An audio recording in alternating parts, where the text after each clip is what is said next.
갈라디아서 6장은 두 가지 특징이 있어요. 첫 번째 특징은 성령으로 사는 것이 무엇인가를 보여준다는 거예요. 바울은 율법의 행위로 돌아가려는 갈라디아 교인들에게 너희 율법으로 돌아가면 안 된다. 성령을 따라 살아라 라고 권면을 했습니다. 근데 문제는 성령으로 따라 사는 게 뭔지 설명을 해줘야 되잖아요. 그래서 바울은 성령을 따라 살아라. 그리고 6장에서 성령을 따라 사는 것이 무엇이다 라고 보여준 게 6장의 특성이라는 말입니다. 그래서 6장의 특성은 성령으로 사는 것이 무엇이다 라는 걸 보여줬고요. 두 번째 특징은 여기서 행위를 강조해요. 한번 따라서 할까요? 행위, 행함. 바울은 지금까지 1장에서 5장까지 믿음을 강조했어요. 그래서 말하기를 너희가 율법의 행위로 구원받지 못하고 오직 예수 그리스도를 믿음으로 말미암아 구원을 받는다고 얘기했어요. 그런데 이 과정 속에서 바울은 근데 어떻게 우리가 믿음을 가질 수 있느냐? 그 믿음은 내 안에서 생성된 게 아니라는 거예요. 내가 믿어보겠다. 그거 믿음 아니에요. 내가 한번 기독교가 뭔지 알아보겠다. 믿음 아니에요. 호기심이지. 내가 한번 교회가 어떤 데인가 한번 알아보겠다. 그거 호기심이에요. 호기심은 믿음이 아니에요. 믿음은 뭐냐? 내 안에서 생성된 게 아니에요. 믿음은 예수님이 누군가를 아는 것이, 하나님을 아는 것이 믿음이란 말이에요. 근데 이 믿음은 내 안에서 생성된 게 아니라 하나님이 성령님을 보내주셨다는 거예요. 성령님이 우리 속에 들어오셔서 예수님의 십자가 사건과 부활을 믿게 누가 믿음을 주셨느냐? 성령이 주셨다는 거예요. 성령님이 들어오셔서 그거를 가르쳐 주셨다는 거예요. 그래서 바울은 1장부터 5장까지 성령이 주신 믿음을 강조했어요. 근데 6장 들어서 패턴이 바뀌어요. 그 믿음을 가진 사람은 어떠냐? 반드시 행함이 있다는 거예요. 그래서 야고보 선생이 말한 것처럼 행함이 없는 믿음은 죽은 것 같이, 영혼 없는 몸이 죽은 것 같이 믿음이 있는 사람은 반드시 행함이 있다는 거예요. 왜 그러냐? 새 생명이 주어졌기 때문에. 생명은 살아있는 거잖아요. 그러니까 움직인단 말이에요. 그러니까 활동한단 말이에요. 그래서 믿음은 행함이 있어요. 그래서 바울은 1장부터 5장까지 믿음을 강조하고 6장에 행함을 강조해요. 그래서 이 두 개가 같이 밸런스를 맞추면서 전개되고 있는 거예요. 6장의 특징이 두 가지예요. 성령으로 사는 것이 무엇이냐. 두 번째 특징은 행함, 행위를 강조하고 있어요. 그래서 바울은 여기서 행함을 강조하면서 성령을 따라 살아야 한다, 행위를 강조합니다. 그럼 여기서 의문이 생겨요. 목사님이 지금까지 갈라디아 교인들이 율법의 행위로 구원받지 못한다고 그러지 않았습니까? 그러니까 행위가 중요한 게 아니라 율법의 행위로 구원받지 못하는데 이제 믿음, 성령을 따라 행위를 가져야 한다면 율법으로 지키는 행위와 성령을 따라 사는 행위가 무슨 차이가 있습니까? 하는 질문이 생기죠. 왜? 둘 다 뭐가 있어야 돼요? 율법으로 살아도 뭐가 있어야 돼요? 행위가 있어야 되고 성령을 따라도 뭐가 있어야 돼요? 행위가 있어요. 그러니까 주의를 지키는 것도 하나님 앞에 헌신하는 것도 그게 율법의 행위인지 성령을 따라 하는 행위인지 어떻게 구분하냔 말이에요. 행위는 똑같은데. 그렇잖아요? 근데 이게 차이가 있어요. 무슨 차이가 있느냐? 행위는, 율법의 행위는 사랑이 없어요. 율법의 행위는 사랑이 없어요. 그러니까 내가 주의를 지키는 이유가 내가 벌받기 싫어서 지키는 게 아니에요. 성령을 따라 지키는 건데 그건 하나님을 사랑하기 때문에 지키는 거예요. 내가 헌신하는 이유, 나한테 은혜를 주신 하나님의 사랑이 감사해서 기쁨으로 하나님을 섬겨요. 근데 율법의 행위는 사랑이 없어요. 이거 안 지키면 벌 받을 것 같아요. 그래서 바울은 사랑이 없는 율법의 행위를 얘기하면서 그 이유는 내가 행함으로 구원을 받았기 때문에, 내가 행함으로 이것을 성취했기 때문에 그렇게 살지 못하는 사람을 하대하거나 아니면 업신여겨. 그래서 바리새인들이 율법을 지키지 못하는 사람들을 죄인들이라고 부른 것처럼, 내가 행위로 구원을 받고 행위로 하나님의 은혜를 받았다면 그렇게 살지 못하는 사람들을 우습게 여기고 그들을 하대하고 업신여긴단 말이에요. 그래서 율법은 사도 바울이 갈라디아서 5장에서 육체의 행위를 얘기하면서 당짓는 것과 분쟁과 헛된 영광으로 서로 투기하지 말라 그랬어요. 그 뭐냐면 내가 지켰기 때문에 다른 사람은 못 지키니까 그 안에 투기가 일어나고 헛된 영광을 자기가 찾아가게 된다는 거예요. 그런데 성령을 따라 사는 사람의 첫 열매는 뭐냐? 사랑이란 말이에요. 사랑과 희락과 자비와 양성과 오래 참음과 인내와 절제, 이런 게 다 뭐냐? 이게 다 성령의 열매란 말이야. 그러니까 내가 구원받은 게 내 행위가 아니에요. 하나님이 나를 불러주셨어요. 그렇기 때문에 다른 사람이 그렇게 못 사는 걸 보면서 하나님이 나한테 주신 은혜를 저 사람한테 줬다면 저 사람은 더 큰 신앙인이 됐을 거라는 생각을 갖게 돼요.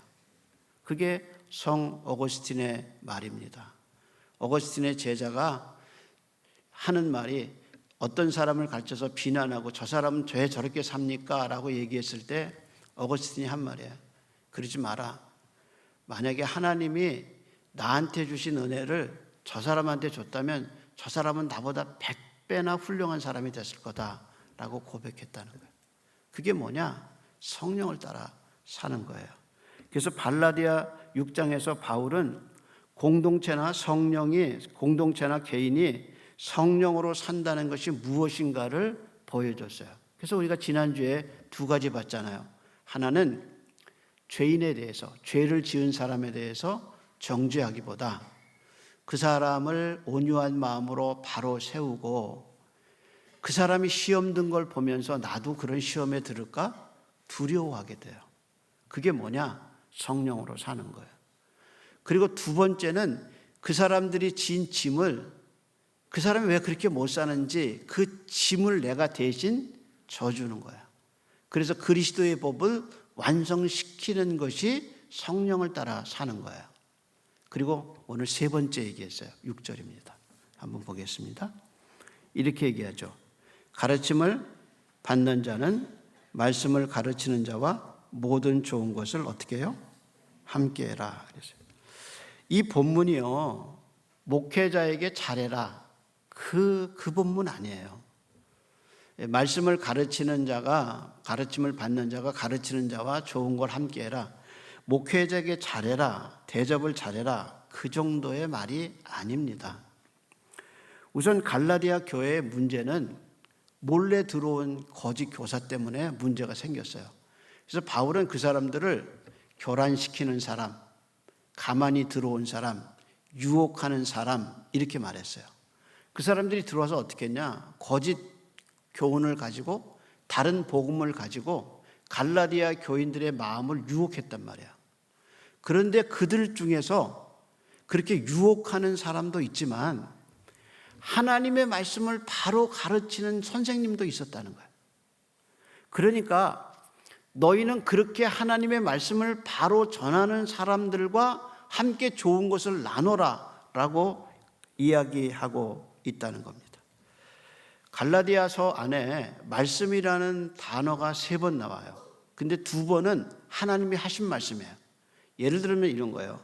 갈라디아서 3장 16절에 하나님이 아브라함과 그 자손에게 말씀하신 것, 그렇게 나오고요.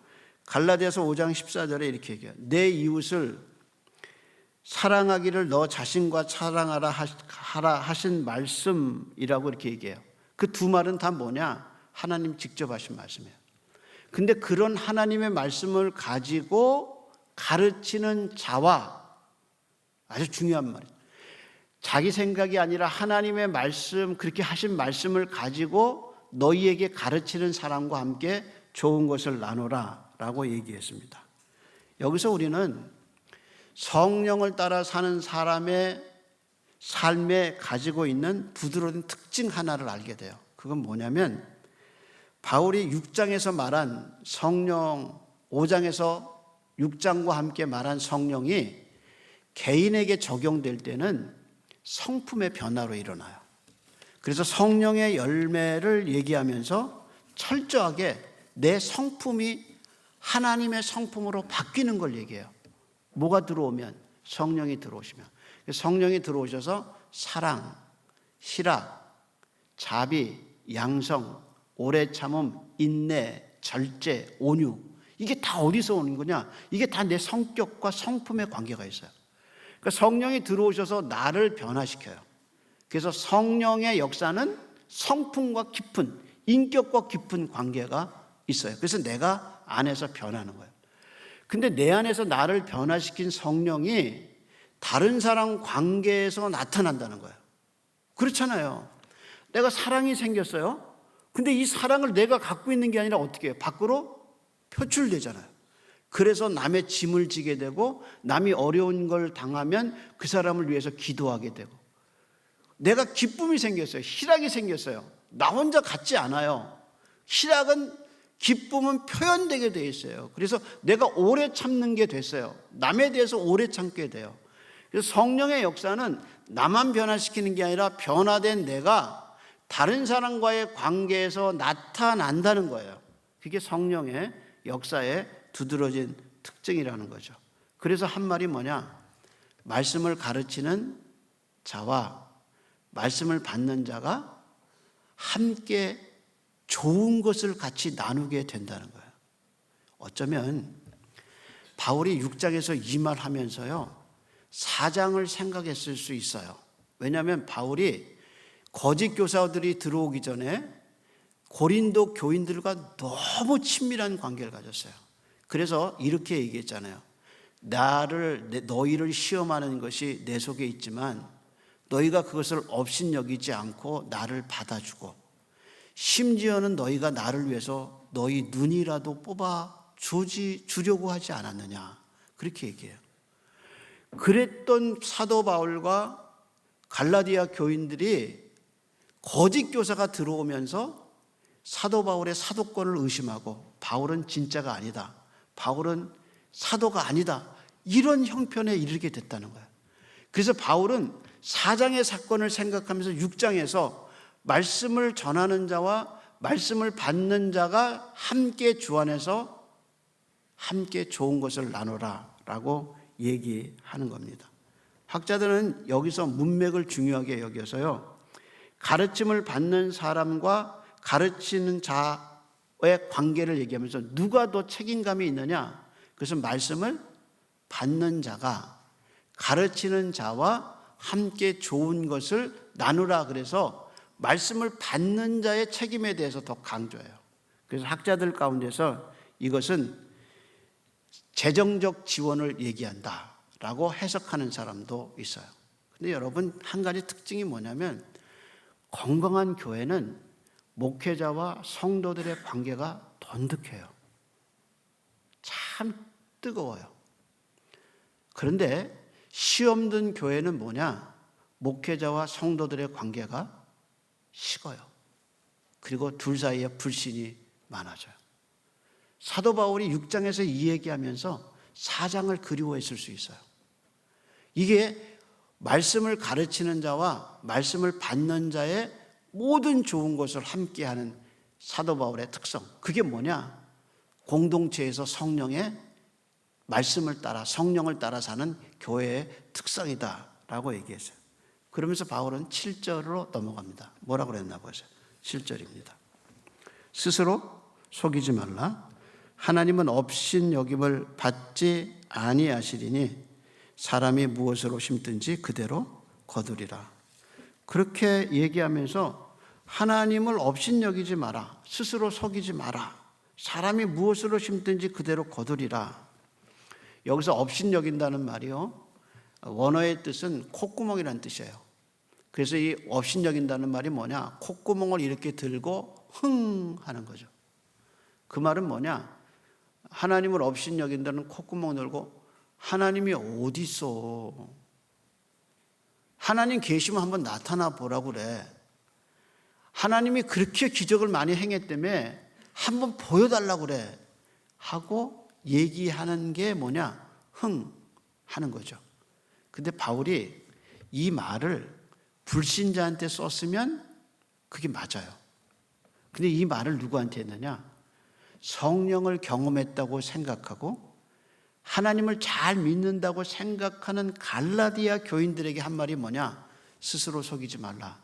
하나님은 업신여김을 받지 아니하리라 라고 누구한테 얘기했냐면 신자한테 얘기한 거예요. 그러니까 우리가 이런 얘기를 들으면 이런 생각이 들죠. 아니 내가 언제 하나님을 업신여겼어? 내가 언제 하나님을 향해서 그랬어? 라고 반문할 수 있다는 거죠. 여기서 바울은 우리 인생을 뭐라고 비교했냐면 심고 거두는 것에 비교해요. 사람이 무엇으로 심든지 그대로 거두리라. 이게 하나님이 정하신 보편적 원리라는 거예요. 그러니까 네가 무슨 일을 하든지 너는 그대로 거두리라고 한 이 보편적 원리는 신자나 불신자나 다 똑같아요. 그리고 사도 바울이 이 말을 한 것은 성경에만 기록된 게 아니에요. 당시 농사의 비유로 인생을 비유한 책이 당시 성경 말고도 다른 데도 똑같아요. 그래서 인생이 무엇으로 심든지 그대로 거둔다는 것은 하나님이 정하신 보편적인 원리란 말이에요. 근데 이 보편적인 원리를 무시하고 자기 인생을 마음대로 뿌리고 사는 사람은 뭐냐? 하나님을 업신여기는 거죠. 그렇잖아요. 하나님이 정하신 보편적인 원리는 네가 무엇으로 뿌리든지 그대로 거두리라. 이게 하나님이 정하신 원리인데 그 원리대로 안 살고 마음대로 내가 사는 건 뭐냐? 하나님 업신여기는 거죠. 이것이 바로 사도 바울의 말이란 말이에요. 그래서 바울은 한마디로 보편적 원리가 신자든 비신자든 하나님의 보편적 원리가 심는 대로 거둔다는 건데 갈라디아 교인들에게 이 말을 하는 것은 뭐냐? 그들이 성령을 따라 살지 않고 자기의 육체를 따라 살게 바뀐 거예요. 그래서 바울은 자기 육체를 따라 사는 사람에게 경고한 거예요. 네가 하나님을 그렇게 살면 업신여기는 거다. 그래서 어떻게 되느냐? 9절에 얘기하죠. 8절입니다. 자기 육체를 위하여 심는 자는 육체로부터 뭘 거둬요? 썩어질 것을 거두고 성령을 위하여 심는 자는 성령으로부터 영생을 거두리라. 여기서 썩어질 것이라는 말이 푸토라라는 말인데요. 이게 썩어진 정도가 아니라 이게 뭐냐면 건물로 말하면 무너진다. 사람으로 말하면 멸망될 거다. 그 뜻이에요. 그러니까 지금 갈라디아 교회 안에서 육체를 따라 행위를 따라 사는 사람은 어떠냐? 나중에 너 구원 못 받는다. 네가 쌓아놓은 모든 것은 다 무너질 거라는 거야. 그러면서 바울이 그래도 네가 육체를 따라 살겠느냐? 그런데 성령을 따라 사는 사람은 영생을 거두리라 라고 얘기하고 있다는 거예요. 그러면서 그 마지막 종말을 생각하면서 바울이 한 말은 뭐냐? 때가 되면 거두리라 라고 얘기합니다. 확인해 보겠습니다. 9절입니다. 우리가 선을 행하되 낙심하지 말지니 포기하지 아니하면 때가 이름에 거두리라. 여기서요 중요한 포인트는 때라는 말입니다. 헬라 말에 시간을 나타내는 두 가지 단어가 있다고 말씀드렸습니다. 하나가 크로노스라는 단어인데 이 단어는 그냥 날, 낮과 밤, 주, 월, 그 다음에 해 이런 걸 나타낼 때 다 뭐냐? 크로노스라는 단어를 써요. 그런데 그렇게 흘러가는 시간, 카이로스의 시간 속에 하나님을 만나는 시간이 있어요. 하나님이 개입하는 시간이 있어요. 그게 뭐냐면 카이로스라는 단어예요. 그래서 카이로스라는 말을 헬라 말 사전에서 찾아보면 그 카이로스라는 단어를 설명하면서 이런 부제가 붙어 있어요. 설명이 이렇게 붙어 있어요. 때가 카이로스라는 시간을 얘기하면서 이렇게 얘기했어요. 특히 마무리되는 시간과 관련된 특정 시간을 강조할 때 쓰는 단어 이렇게 정의해 있어요. 그러니까 크로노스라는 시간을 쭉 내가 살아가고 있는데 하나님을 만나는 카이로스라는 시간이 생기는 거예요. 그게 이제 예배예요. 그게 나의 기도고, 그래서 세상에서 살면서 예배 속에 들어온다는 것은 크로노스 시간에 어떤 부분을 띄는 게 아니라 하나님이 정하신 카이로스 시간에 내가 들어가는 거예요. 그래서 그 카이로스 시간에 들어가면 다른 데서는 맛볼 수 없는 하나님을 맛보게 돼요. 그래서 하나님이 내 영혼을 만지고 다른 데서 들을 수 없는 하나님의 음성을 내 영혼이 듣게 돼요. 그게 뭐냐? 카이로스의 시간이에요. 근데 여기서 때가 되면 이르리라는 이 때가 크로노스가 아니라 카이로스예요. 그러니까 하나님이 내가 인생을 살다가 씨를 뿌려, 크로노스 시간에 씨를 뿌린 것을 하나님이 어느 날 마지막 마무리하는 그 시점에 그 씨를 하나님이 붙잡으셔서 열매를 맺게 해주시겠다는 거예요. 이게 가장 잘 나타내는 사건이 뭐냐면 사도행전 10장의 고넬료 사건이에요. 고넬료에 대해서 누가가 사도행전 10장에서 뭐라고 하냐면 고넬료는 백부장이요, 그는 하나님 앞에 백성을 많이 구제하고 하나님께 기도하던 사람이라, 그렇게 얘기했어요. 그게 이제 고넬료가 자기에게 주어진 크로노스 시간에 살아가는 행위예요. 하나님 사랑하고 선을 행하고 구제를 많이 하고 기도했어요. 근데 어느 날 천사가 그에게 방문해서 한 말이 뭐냐 이렇게 얘기했어요. 네 기도와 구제가 하나님 앞에 상달되어 기억하신 바 되었다 그래서.